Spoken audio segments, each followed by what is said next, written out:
Semi Bird is a footnote to me. I'm not going to talk about this story in the context of me believing that it's going to make a difference in the August primary. Semi Bird is going to lose in the August primary, and then he'll do what every other losing Republican candidate in Washington state does, and he'll go find an even higher office to seek, because it wasn't him. It wasn't just that he was a bad candidate. It was people must not have, election was stolen from me or whatever it is. Now he'll probably run for president. So that's what we'll look forward to.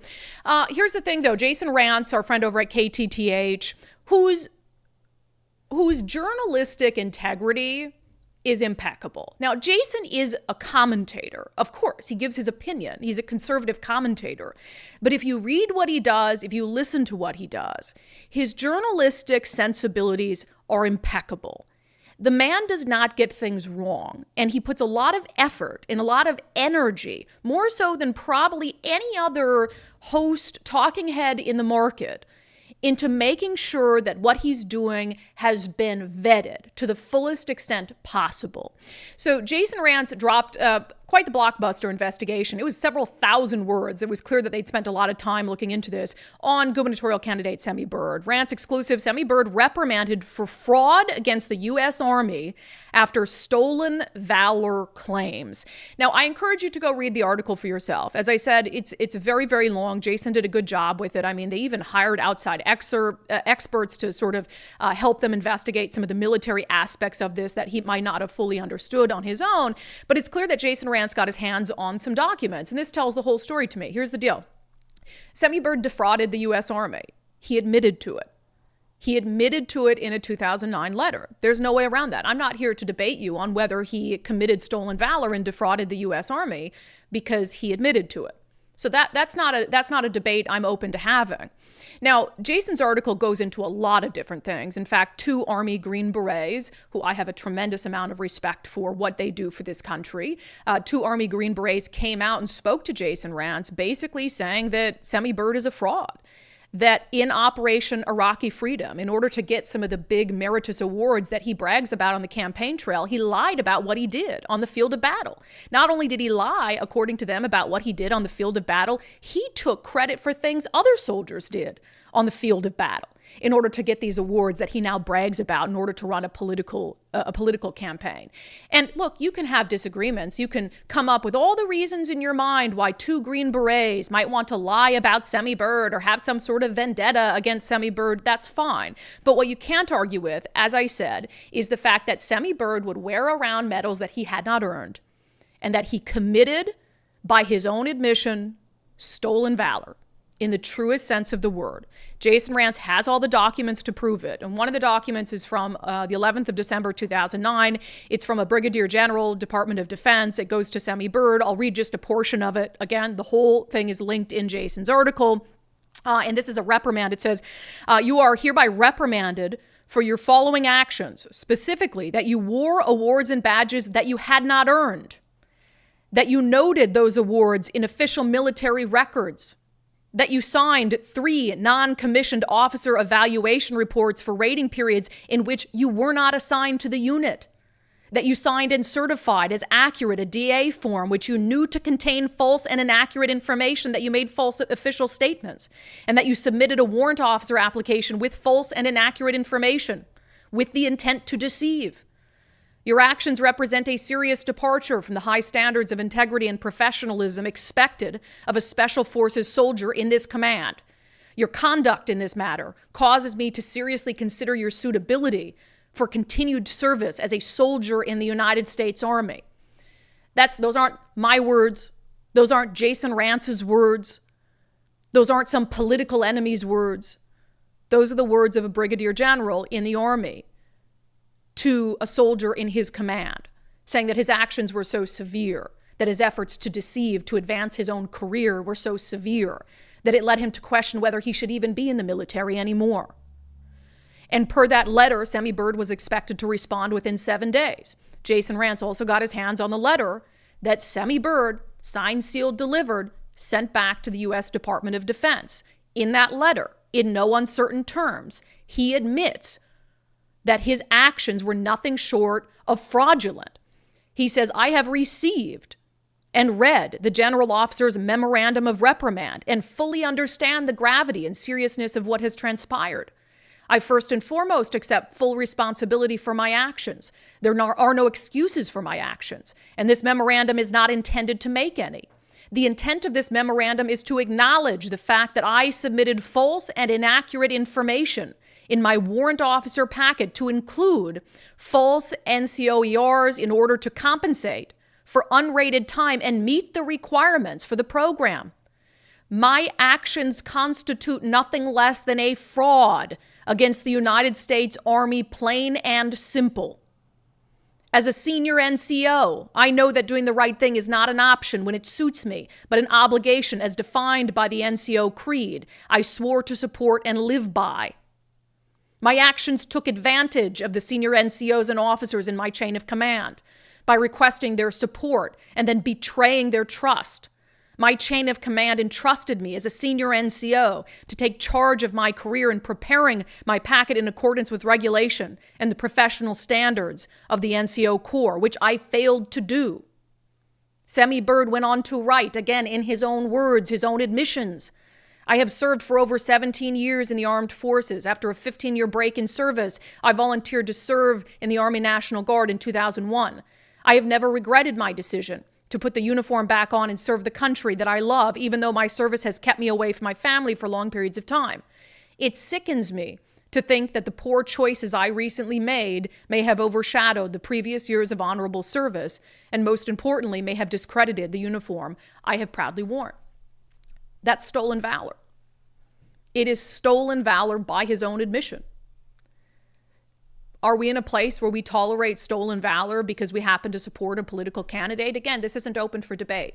I'm not debating anyone. I'm not debating trolls on the internet about whether Semi Bird did these things. Semi Bird admitted to doing these things in black and white. He admitted to doing these things long before he knew he was going to launch a gubernatorial campaign. It's not like Jason Rantz went back in time and forced Semi Bird to commit stolen valor so he could write about it in 2024 in the lead up to a primary election. Give me a freaking break. So I'm not debating it. The testimony that the Green Berets gave Jason Rantz in his article, and they're anonymous, they didn't want to use their names. I don't blame them. I have no reason to believe that these are manufactured Green Berets that Jason Rantz has trotted out here. But what they told him about, people sitting injured in a bed, hearing that Semi Bird was taking credit for things that they had done to get these huge high-profile awards that he brags about on his campaign page, sickens me. It's disgusting. And I wouldn't tolerate it from anyone running for public office. If anything even resembling stolen valor came out about Dave Reichert, I would rescind my endorsement of him in 1 second flat. I wouldn't even give him the courtesy of a phone call.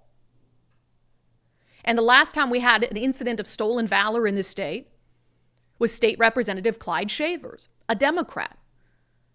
We talked about that every freaking day on this show, urging him to resign, urging the Democratic Party to speak up. Clyde Shavers lied about his military service, and he's still serving today as a state representative because the Democratic Party has no moral compass. I would ask the Republican Party, which continues to speak out about Clyde Shavers holding a seat in the state house. I would ask the Republican Party if they have a moral compass. If they're going to accept that our standards have fallen so low. Now, don't get me wrong. Again, Semi Bird isn't going to be the governor of Washington State. He's just not. He's still polling in single digits. I didn't do that to him. I'm going to get into this in a moment. What a whiner he is. Like, welcome to the big leagues. This is the kind of criticism that comes with running a gubernatorial campaign, similar to the criticism that we levy almost every day on this show against Bob Ferguson. And then you have Dave Reichert, who's been in public service for 35 years, and he has nothing near any sort of baggage that Semi Bird has. Semi Bird is the one to blame for his own baggage, not the media for talking about it while he's running for governor. Oh, God forbid the media does its freaking job. I would also point out when it comes to wearing around awards and commendations that he did not achieve and admitting to it. Jason Rantz even went as far as to get his hands on a picture of Semi Bird, official picture of Semi Bird in his uniform before and after the letter where he was found out to be engaging in this behavior. And Jason Rantz had a military expert review the pictures of before they found out about the stolen valor and after, and actually point out the medals and the achievements that Semi Bird was no longer wearing on his uniform because he didn't achieve those things. So again, let's not debate it. It happened. The question is, do you care? And the question is, to what extent does the Republican Party care about the people it continues to prop up?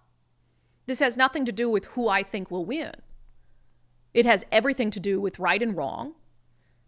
And I already know, unless some miracle from heaven happens for Semi Bird, that his run for governor will come to an end the first week in August. I'm very confident of that. I've been covering politics in this state for 15 years almost. So you might wonder, well, why do you care so much? Every time I bring up this stuff, you're going back all the things that have come up about Semi Bird. Every time I bring one of them up, do my job, God forbid, just like I do it when it's Bob Ferguson, just like I had Mark Mullet sitting here and called him out for some of his horrible votes, but that man never broke the law. That man was never court-martialed. That man never defrauded the U.S. Army. But there are, of course, layers of things that candidates can be criticized for. So you might wonder, why do I care so much if I don't think he's going to make it past the August primary, which I don't? I care because I care about right and wrong. And it's insane to me to watch people continue to defend the behavior of someone who is entirely unfit to hold public office, whose only other public office was a school board seat that he got recalled from in a plus 20 Trump district. It kind of saddens me, to be honest. I want to play, Semi Bird went on a podcast last night with Julie Barrett of Conservative Ladies of Washington. And it's fascinating to watch the spin game that he has.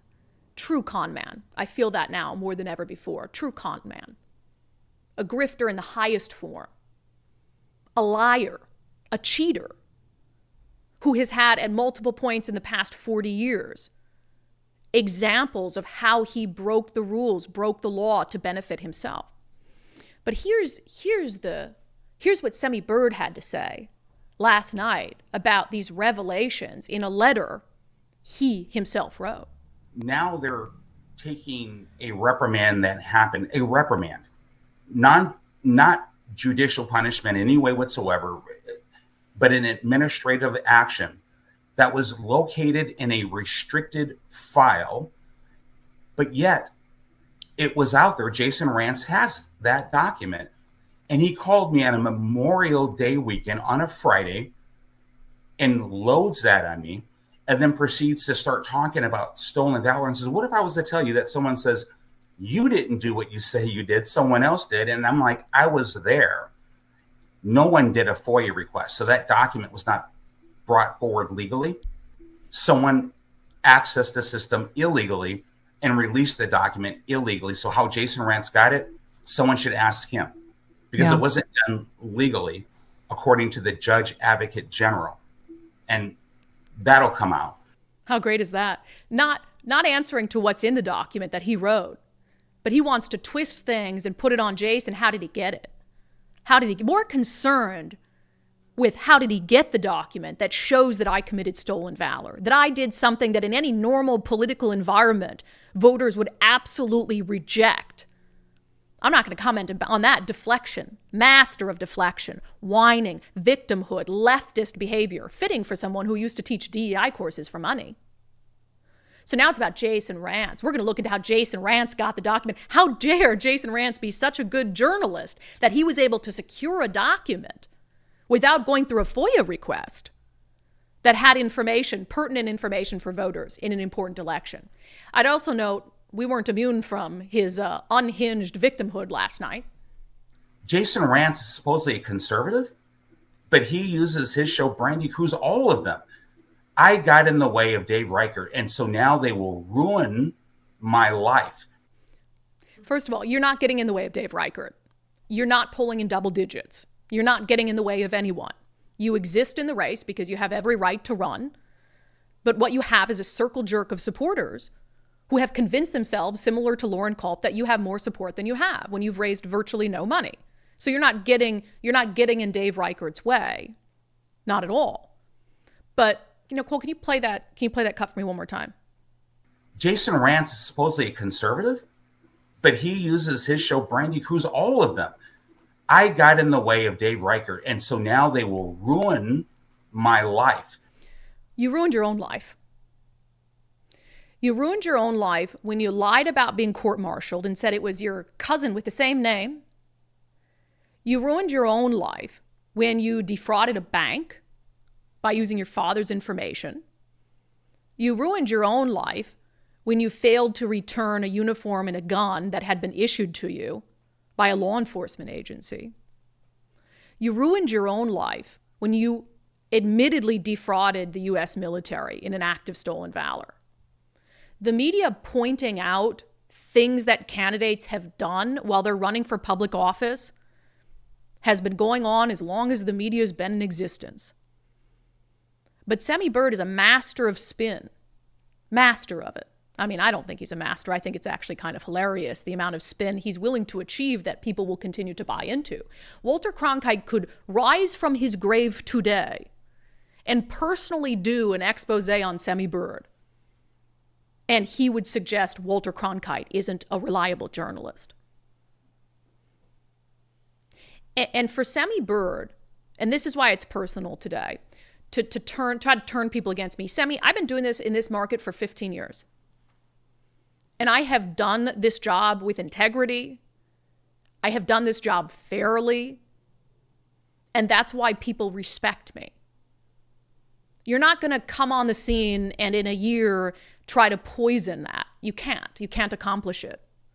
You'll go into the dustbin of Washington politics after the August primary.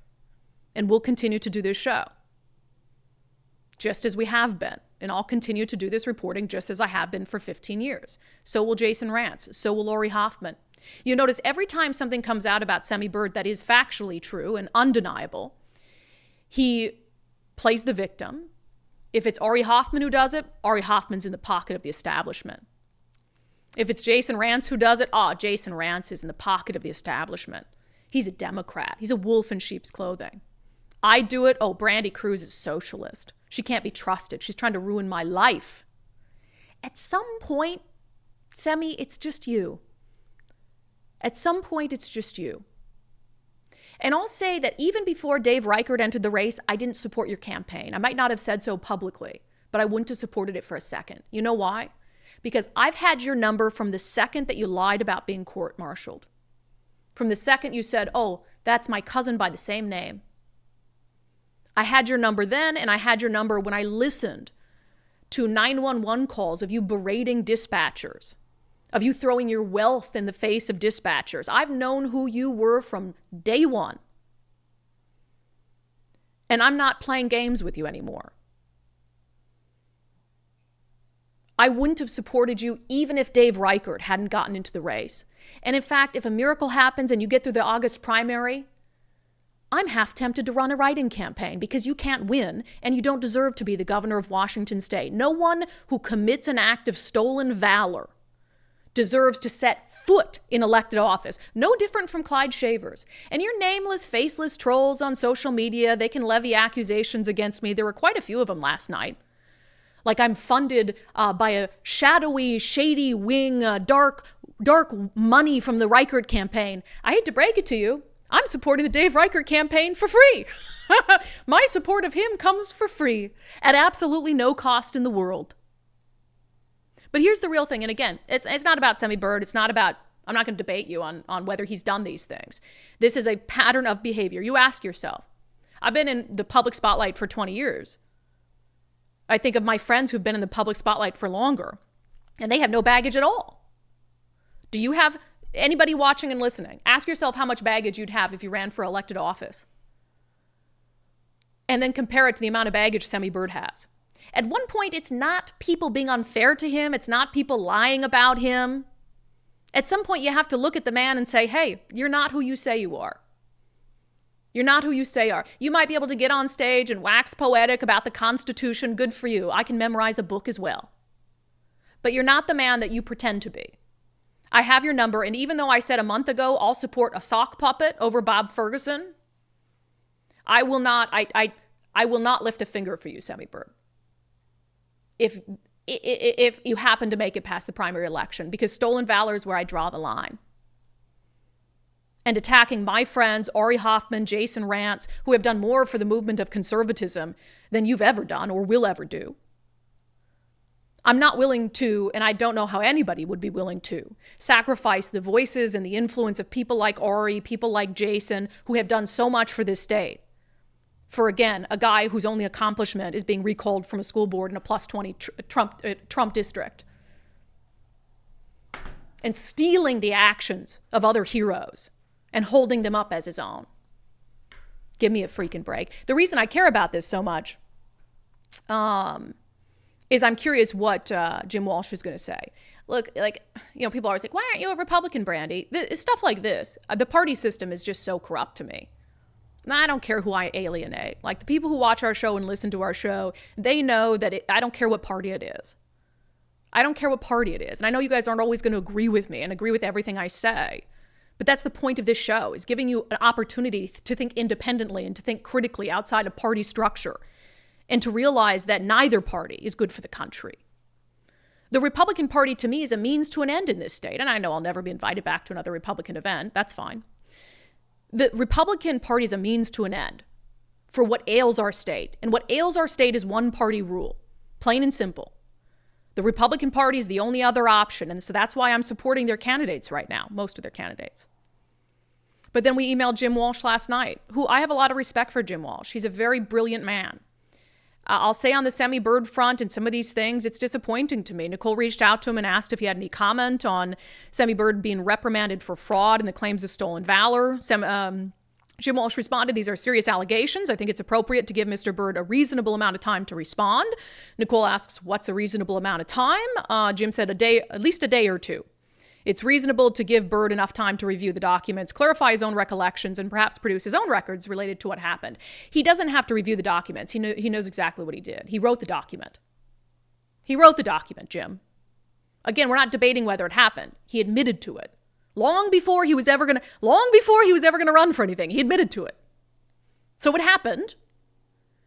And if you're going to want to speak out about people like Clyde Shavers for his stolen valor, and rightfully so, he stole that seat from Republicans by lying about his military service, and it only came to light after ballots had already been sent out. Clyde Shavers has no business in Olympia. I don't care if he's a Democrat or a Republican. And Semi-Bird has no business. He can go back to teaching DEI courses for money. You want to talk about a wolf in sheep's clothing? Let's talk about someone who just a couple years ago was teaching DEI courses for money and talking about how great DEI was. Give me a break, wolf in sheep's clothing. Looking forward to some of the lawsuits I'm going to put down for things said about me on social media last night, though. Already busy at work. Can't wait. Cannot wait. Yeah, okay. Speaking of the governor's race, people are always like, why? Hi, Nicole. I know I gotta get moving along here. It's all good. It's interesting because, the Semi-Bird crowd, they can be vitriolic toward me and toward other people, endlessly vitriolic. The second I say something back, why are you dividing? Why is there this infighting? Why are you doing that? But it's like vitriolic, Lauren Culp can call me a bitch, whatever it is, and that's fine. The second I say something back, oh, we can't have this infighting. Right. Give me a freaking break. Give me a break. You guys know me. Again, I've been doing this for a long time. You're still here. I like to think I've done it well and with integrity. Back even when I was on Fox, I've done my best. And so you're going to tell me that some fly-by-night guy who wants to be governor built on a campaign of lies and his memorization of the Constitution. Literally, that's all he speaks about if you've been to any of his speeches. He just waxes poetic about these big topics, never talks about what he's going to actually do to fix the state, doesn't understand at all what it would take to be an executive. But yeah, let's throw Brandi under the bus for him. Let's throw Jason Rantz under the bus for him. Let's throw Ari Hoffman under the bus for him. Okay. If that's the bus, if that's the bus we're going to be thrown under, I'd rather be thrown under with them. And you know what? He's had every opportunity to come out and explain some of these things. I guess he could have got ahead of these stories. We asked him about a month ago. I sent an email because we have been given multiple tips about some different things. And I said, do you have anything else that we should know about? Because, get on top of it, get in front of it. We did give him that opportunity. And I got nothing back. After the bank fraud thing came out, or maybe it was right before, we said, listen, people are always putting out, this is a campaign. And that to me is the baseline thing. It's a political campaign. What did you expect? What did you expect? That all of these things that you've done in your past, people wouldn't find out about? That Bob Ferguson, if you made it past the primary, that he wouldn't use his $5 million war chest to run one ad about stolen valor and all this stuff? And that people just play nice? No, it's a political campaign. You decided to run for governor of all offices. Nicole reached out to your campaign before the bank fraud thing came out in the Seattle Times. And she said, hey, let's just get it out there. Let's stop the drip, drip, drip, drip, drip. Is there anything else in Semi Bird's history that we should just know about? Can we clear the air on some things? Didn't even get a response. And that's because, of course, there's other things. If they had committed to saying, no, there's nothing else, then they would be on the record with a lie when he knew there was a ton of other things in his background. That's a grifter. That's what grifting looks like. Why are some people okay being lied to, being manipulated, having somebody pretend that they're someone who they're not? Semi Bird, go back to your $2 million house and your $80,000 car, as you told the 911 dispatchers, and teach your DEI courses. Be a freaking break.